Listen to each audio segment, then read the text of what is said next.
जय श्री कृष्णा, जय गुरुदेव। कक्षा 10 के सभी विद्यार्थियों का स्वागत और अभिनंदन है।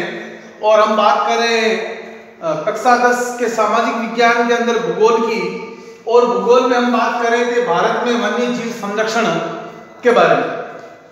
तो हमने भारत के अंदर कुछ जातियों प्रजातियों के बारे में पढ़ा था।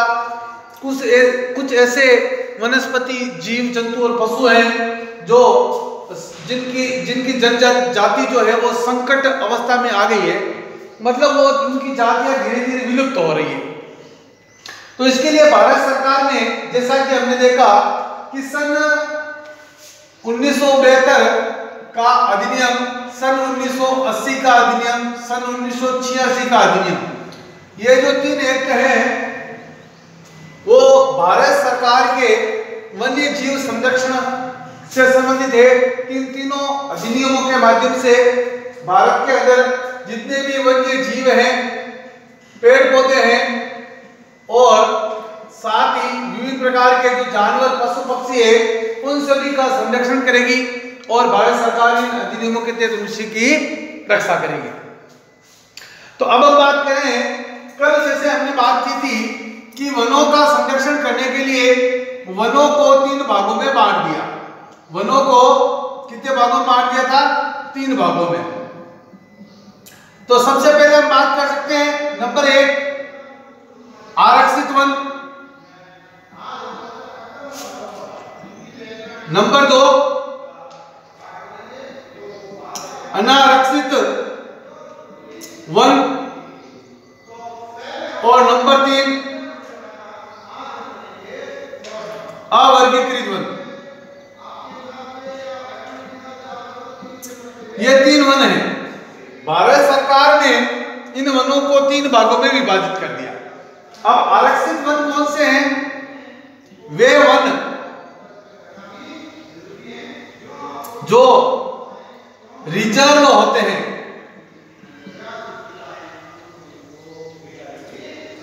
रिजर्व होते हैं मतलब जिनमें लकड़ी काटना, पशु चराना निषेध है, मतलब मना है। और इस प्रकार के वनों को आरक्षित वन या रिजर्व फॉरेस्ट के नाम से जाना जाता है। इसके बाद में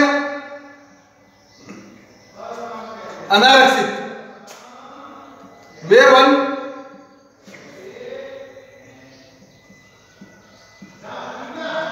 जिनमें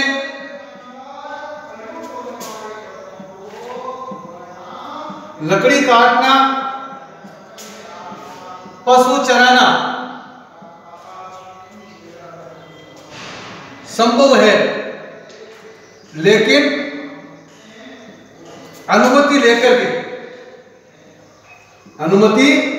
लेकर ऐसे वन जिनमें पशु चराया जा सकता है, लकड़ियां काटी जा सकती है, खेती की जा सकती है, लेकिन किसके माध्यम से? पहले वन विभाग से अनुमति लेने के बाद। इसके बाद में आता है अवर्गीकृत वन। वे वन जिनमें लकड़ी काटना, पशु चराना, खेती करना, खेती करने पर कोई पाबंदी नहीं है, कोई पाबंदी नहीं है। इस प्रकार के वनों को अवर्गीकृत वन के नाम से जानते हैं। देखिए, हमने वनों को 3 भागों में बांटा है। भारत सरकार ने वनों को 3 भागों में बांटा है। पहला आरक्षित वन, दूसरा अनारक्षित वन और तीसरा अवर्गीकृत वन। आरक्षित वन में है जो रिजर्व फॉरेस्ट होते हैं और जिनके अंदर लकड़ी काटना, खेती करना, पशु चराने बिल्कुल मनाही होती है, निषेध होता है। इस प्रकार के वनों को रिजर्व फॉरेस्ट के नाम से जानते हैं। दूसरा है अनारक्षित वन, वे वन जिनमें लकड़ी काटना, पशु चराना संभव होता है लेकिन अनुमति लेकर के ये कार्य किया जा सकता है। तीसरा अवर्गीकृत वन, वे वन जिनमें लकड़ी काटना, पशु चराना, खेती करने पर कोई पाबंदी नहीं होती है, जो चाहे जहां पर पशु चरा सकता है, जो चाहे जब खेती कर सकता है, लकड़ियां काट सकता है, ऐसे वनों को अवर्गीकृत वन के नाम से जाना जाता है। तो ये भारत के अंदर 3 प्रकार के वन हैं और इन वनों के अंदर इस प्रकार के कार्य होते हैं। अब देख सकते हैं कि भारत के अंदर जो है कुल पूरे भारत देश के अंदर 104 जो है राष्ट्रीय पार्क हैं, राष्ट्रीय पार्क हैं या राष्ट्रीय उद्यान है। और इनमें इसके साथ ही भारत देश के अंदर 492 वन्य जीव अभयारण्य है, वन्य जीव अभयारण्य है। भारत देश के अंदर 104 राष्ट्रीय उद्यान है और 492 वन्य जीव अभयारण्य है। इनमें जैसे हमने कुछ बातें की थी पहले, बांधवगढ़ मध्य प्रदेश, जैसे मैं आप लोगों को कुछ के नाम लिख करके यहाँ बता देता हूँ। बांधवगढ़ वन्य जीव अभयारण्य जिसके बारे में हम लोगों ने पढ़ा था, वो बांधवगढ़ वन्य जीव अभयारण्य जो है मध्य प्रदेश में है। कानकोट रिजर्व पार्क जो है वो उत्तराखंड में है। सरिस्का वन्य जीव अभयारण्य राजस्थान के अंदर है। और इस प्रकार से हमने बात की थी, रणथंभौर राष्ट्रीय उद्यान राजस्थान में है। तो बांधवगढ़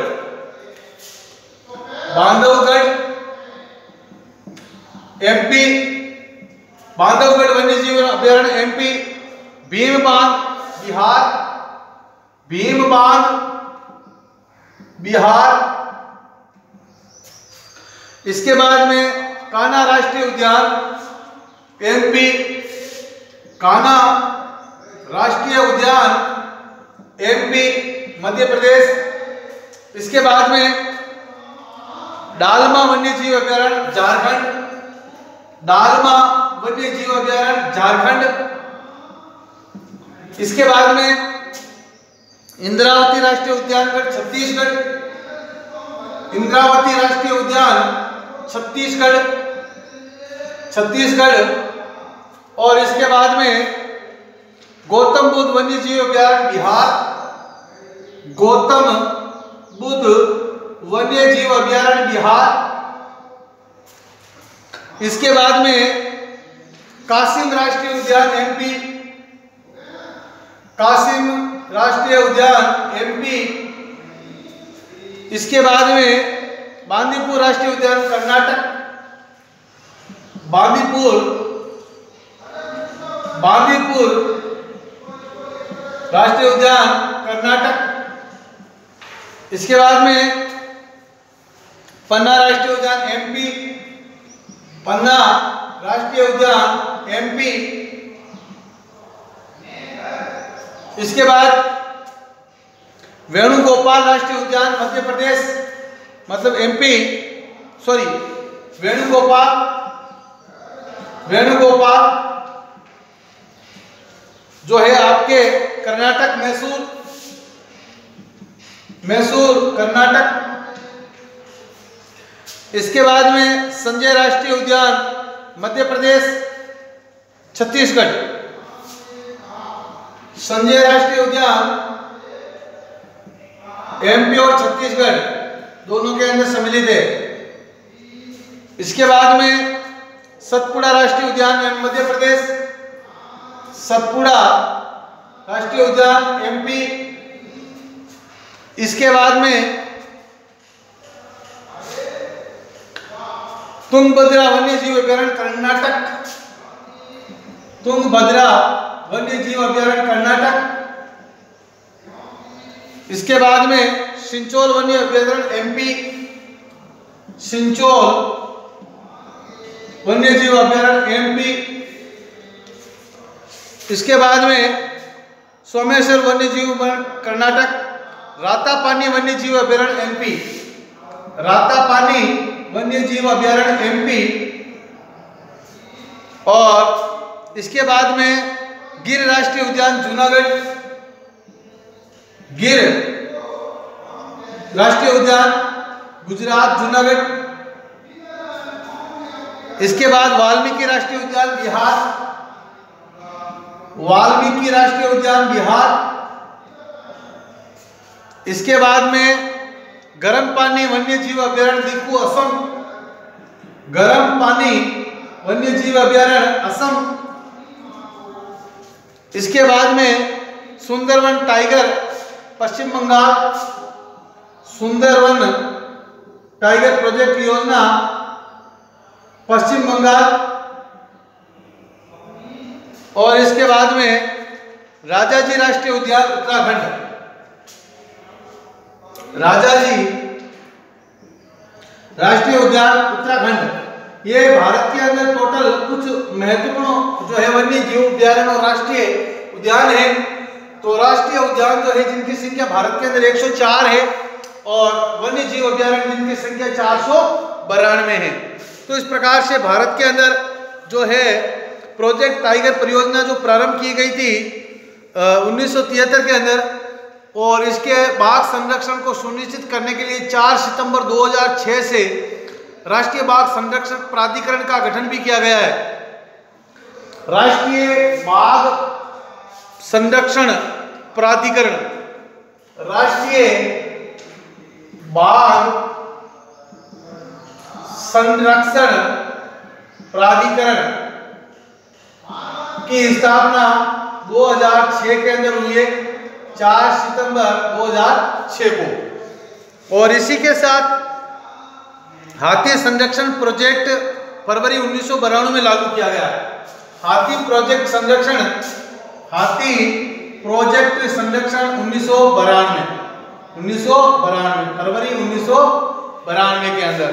और इसी के साथ मगरमच्छ संरक्षण परियोजना 1975, मगरमच्छ संरक्षण परियोजना 1975। और इसके बाद में कस्तूरी मृग परियोजना भी चलाई जा रही है वर्तमान में। और इस प्रकार से भारत के अंदर विभिन्न प्रकार के वन्य जीव अभयारण्य भी स्थापित किए गए हैं और कुछ जैव मंडल भी स्थापित किए गए हैं। कच्छ का रण, मन्नार की खाड़ी, सुंदरवन, शीतल मरुस्थल, नंदा देवी राष्ट्रीय उद्यान, नीलगिरी, दिबांग, पचमढ़ी, शेषामचंद, शिमलीपाल, अचानक मार, अमरकंट, मानस, कंचनजंगा, अगस्त्यमलई, ग्रेट निकोबार, नोकरेक, डिब्रू खेसवा, पन्ना। ये इस प्रकार के कुछ जैव मंडल भी भारत के अंदर स्थापित किए गए हैं वन्य जीवों का संरक्षण करने के लिए। और इसी के साथ हमारा यह आज का टॉपिक खत्म होता है। जय श्री कृष्णा, जय गुरुदेव। आप सभी का जीवन सुखी और मंगलमय हो, ऐसी हम कामना करते हैं। धन्यवाद।